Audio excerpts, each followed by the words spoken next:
A day in my life as a full-time housewife with 2 kids. Hello everyone, welcome back to my mini vlog.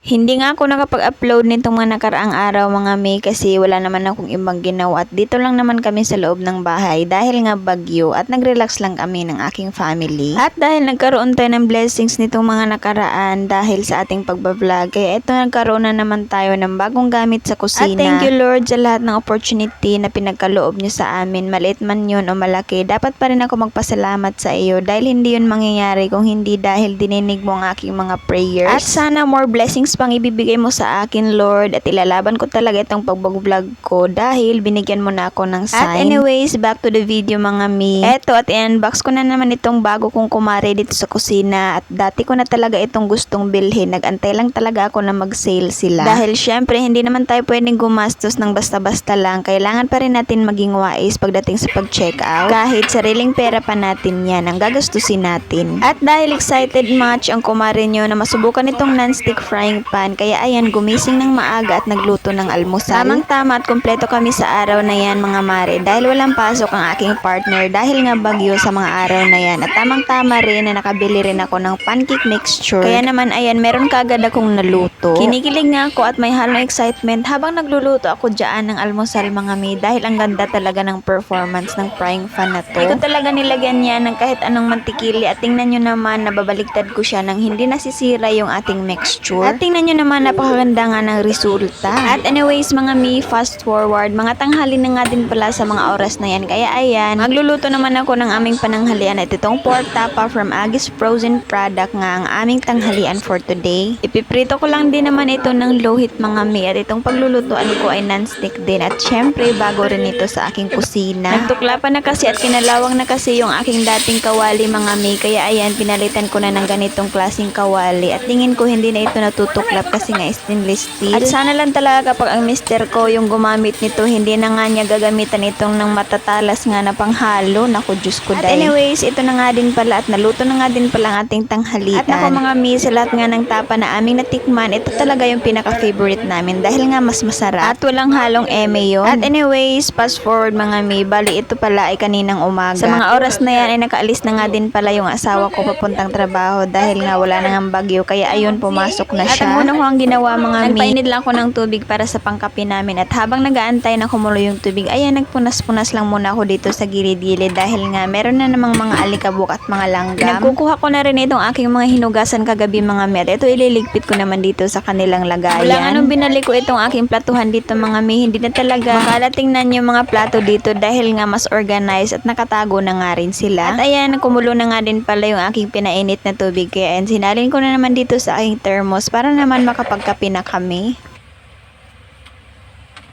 At nagtimpla na rin ako ng kape ko mga mi at akala ko nga ay hindi pa nga magising yung dalawang bata. Pero maya-maya nung narinig nga nila na meron nagkakalampag dito sa kusina kaya ayun gumising na nga din sila. Kaya sinabay ko na rin na pinagtimpla sila ng kanilang maiinom.